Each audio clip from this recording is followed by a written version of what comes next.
এত বাড়ালাম, একটা মানুষকে দেখভাল করার জন্য যেমন একটি গার্ড রাখে, মন্ত্রীকে দেখার জন্য যেমন 4-5টা বডিগার্ডের প্রয়োজন, আমি আল্লাহ নারীর পিছনে একটি বডিগার্ড লাগালাম, তার নাম হচ্ছে স্বামী। মত পর্যন্ত এর বডিগার্ড করবে, ওষুধের প্রয়োজন তাই দিবে, খাবার পর্যন্ত তাই দিবে, পোশাকের পর্যন্ত তাই দেবে। নারীদের আল্লাহ এবার সম্মান বাড়িয়ে বলছেন, আমি আল্লাহ তাদের দুজনকে একে অপরের মধ্যে প্রাধান্য দিয়েছি, কেউ কারো থেকে কম নয়। একটু আমার দিয়ে ঘুরিয়ে দিন, ঘেমে যাচ্ছি। সভাপতি সাহেব পর্যন্ত একটু এদিকে চলে আসে, খুব বেশি নয়, আর কই ভাইরা সব আছে তো? আচ্ছা, কথাগুলো আপনারা খুব ধ্যান দিয়ে শুনুন। একটা কথাই যদি আনাজ কানাচ হয় তাহলে কথা কিন্তু ধরতে পারবেন না। একটার পর একটা সিরিয়াল আপনাকে কথা বলছি। তাহলে আল্লাহ সম্মান তাহলে বাড়ালেন। দান করার ক্ষেত্র দেখা যাচ্ছে যে আপনি দান করে যা নেকি পাবেন তার থেকে নেকি আপনি বেশি পেলেন আপনার স্ত্রীর জন্য খরচ করাতে। তাহলে আদর্শ পরিবার গড়ে তুলতে গেলে প্রথমেই আমাদের ভিত আগে মজবুত করতে হবে। আমাদের পরিবারকে ঠিক করব কিভাবে? মৌলানা সাহেব একটু পরামর্শ দিন তো, যে পরিবারটাকে কি করে ঠিক করা যায়, স্বামী স্ত্রী কীভাবে ঠিক করা যায়। আচ্ছা ঠিক আছে, আপনাদের দুইজনের ব্যাপারে একটু বলি। নারী পুরুষ তাদের স্বামী স্ত্রী দুইজন আদর্শবান হবে কিভাবে, এই ব্যাপারে কয়েকটা কথা আপনাদেরকে বলি। আল্লাহ বলেন, অমিন আয়াতিহি আন খালাকালাকুম মিন আনফুসিকুম আজওয়াজান লিতাসকুনু ইলাইহা ওয়া জাআলা বাইনাকুম মাওয়াদ্দাতাও ওয়া রাহমা। আল্লাহ বলেন, আমি আল্লাহর অনেক অনেক নিদর্শন রয়েছে। আমি আল্লাহ আকাশকে সৃষ্টি করেছি, সূর্যকে সৃষ্টি করেছি। আমার নেয়ামত তোমরা ঠান্ডা বাতাস তোমরা অনুভব করছো। আমার নিয়ামত তোমরা সমুদ্রের পানি তোমরা দেখতে পাচ্ছ। আমার নিয়ামত জান্নাত। আমি আল্লাহ পৃথিবীতে অনেক অনেক নিয়ামত আমি আল্লাহ তোমাদেরকে দিয়েছি। আমার নিদর্শন বলি আমি আল্লাহ দিয়েছি। তার মধ্যে একটি নিদর্শন হচ্ছে আমি আল্লাহ তোমাদের মধ্যে থেকে তোমাদের স্ত্রীকে সৃষ্টি করেছি। কেন? 3টি কারণ।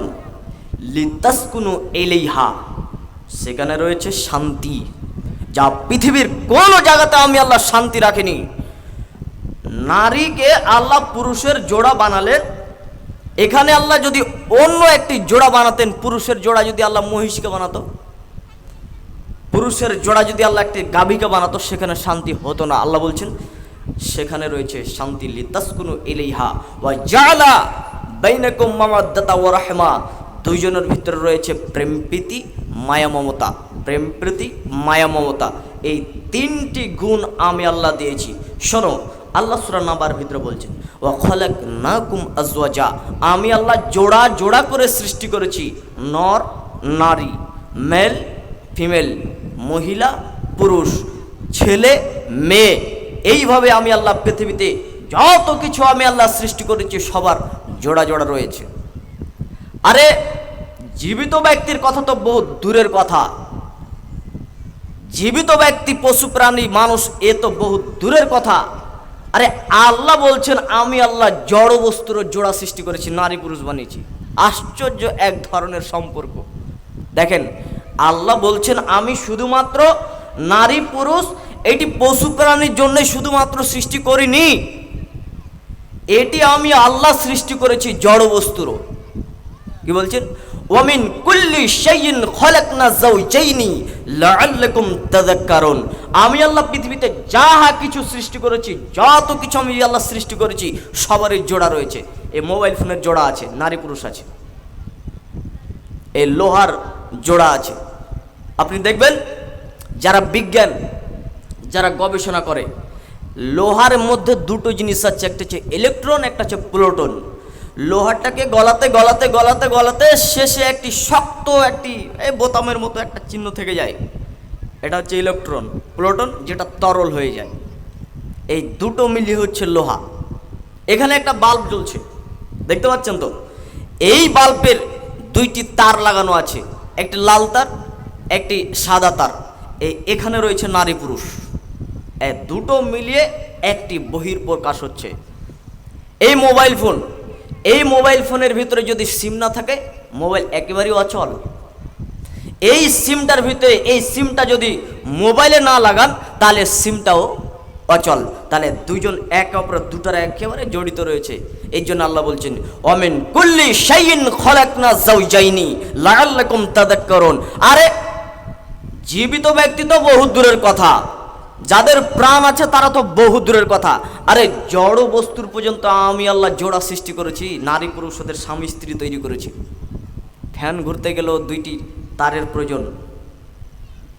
মাইক এখানে কথা বলছি, এই মাইকে কথা বলছি, এই যে এখানে মাইক্রোফোনটা আছে, রেল লোহাটা আছে, এই দুটো একে অপরের জড়িত রয়েছে, নাহলে কাজ হবে না।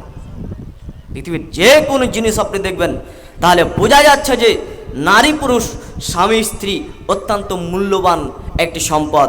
তাই তো আল্লাহ বলছেন আমি আল্লাহ জড় বস্তুর জোড়া সৃষ্টি করেছি।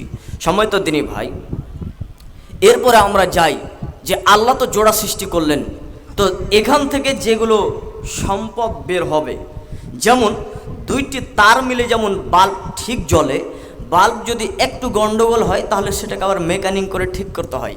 দুইটি তার মিলে যেমন ফ্যানটা ঘুরে, যদি ফ্যানে যদি বাতাস হাওয়া যদি কম দেয় তাহলে আবার সেই ফ্যানটাকে ঠিক করা হয়। তাহলে স্বামী স্ত্রী এরা দুজন হচ্ছে পরিবার। এই দুজনের মধ্যে থেকে বাচ্চা যেগুলো জন্ম নেবে এরা যদি খারাপ হয় তাহলে স্বামী স্ত্রীকে আদর্শবান হতে হয়। আদর্শবান হতে গেলে প্রথমেই স্বামী স্ত্রী দুজনকে হতে হবে। পুরুষের চরিত্রের কথা আগে বলি। এই পুরুষটার কথা বলছি শুনুন। এই পুরুষটা বিয়ে করেছে একটি মেয়েকে। তা উনি যখনই বন্ধুর সঙ্গে চায়ের দোকানে চা খায় তখন কত না হাসি মজা। আয় চা খেলে, বস, কি করলি আজকাল, ইনকাম কেমন হচ্ছে, মানে যাবতীয় গল্প বন্ধুর সঙ্গে সব শেয়ার করছে। আর ওই ছেলেটা যখন বাড়িতে আসছে তখন স্ত্রীর ওপরে সব রাগ তুলছে, কত রকমের মারধর, আর মনে হচ্ছে ওকে আর নিজের জুতার মতো তাকে মূল্য দেয় না নিজের স্ত্রীকে। মোহাম্মদ সাল্লাল্লাহু আলাইহি সাল্লাম তিনি কি বলছেন শুনুন। আনা খয়রুকুম লি আহলি, খয়রুকুম লি আহলি ওয়া আনা খয়রুকুম লি আহলি। শুনে রাখো পুরুষ জাতি, তোমাদেরকে বলছি, মোহাম্মদ সাল্লাল্লাহু আলাইহি সাল্লাম বলেন সব থেকে উত্তম পুরুষ হচ্ছে ওই ব্যক্তি, সব থেকে উত্তম পুরুষ হচ্ছে ওই ব্যক্তি যে তার স্ত্রীর নিকটে সে উত্তম। আমি মোহাম্মদ সাল্লাল্লাহু আলাইহি সাল্লাম আমি আমার স্ত্রীর নিকটে উত্তম। বোঝা যাচ্ছে যে কোনো মন্ত্রী যদি থাকে, বোঝা যাচ্ছে যে কোনো মন্ত্রীর পাশের যদি কোনো লোক থাকে, বোঝা যাচ্ছে যে কোটিপতি ব্যক্তি যদি এক পৃথিবীতে মানুষ থাকে, এর পরেও নামি দামি সুনাম প্রাপ্ত মানুষ যদি পৃথিবীতে থাকে, এর পরেও তার স্ত্রীর কাছে সে যদি একজন ভালো পুরুষ না হয় তাহলে ও ভালো পুরুষ নয়। এই কথা মুহাম্মদ সাল্লাল্লাহু আলাইহি ওয়াসাল্লাম বলছেন। তাহলে বোঝা যাচ্ছে যে পুরুষকে তাহলে স্বামীর কাছে, স্ত্রীর কাছে একজন ভালো পুরুষের পরিচয় দিতে হবে। এই কথাটা যেন মাথায় থাকে। নারী কোনটি দামি? রাসূল সাল্লাল্লাহু আলাইহি সাল্লাম বলেন যেই নারীর ভিতরে 4টি গুণ রয়েছে, এই নারী হচ্ছে সব থেকে নেককার দিনদার নারী। 1, স্বামী যখন তাকাবে তখন হাসি মুখে কথা বলবে। 2, স্বামী যখন কোনো কাজের আদেশ করবে তখন সঙ্গে সঙ্গে সেটা পালন করবে। 3, স্বামী যখন বিদেশে যাবে, বিদেশে থাকবে তখন স্ত্রী নিজের শরীরের হেফাজত করবে। 4, স্বামী যখন বিদেশে থাকবে তখন স্ত্রী স্বামীর অর্থ সম্পদের হেফাজত করবে। বোঝা যাচ্ছে যে তাহলে আদর্শবান স্ত্রী হতে গেলেও তাকে কি করতে হবে? স্বামীর আনুগত্য মানতে হবে। এবং স্বামীও যখন স্ত্রীকে আদেশ করে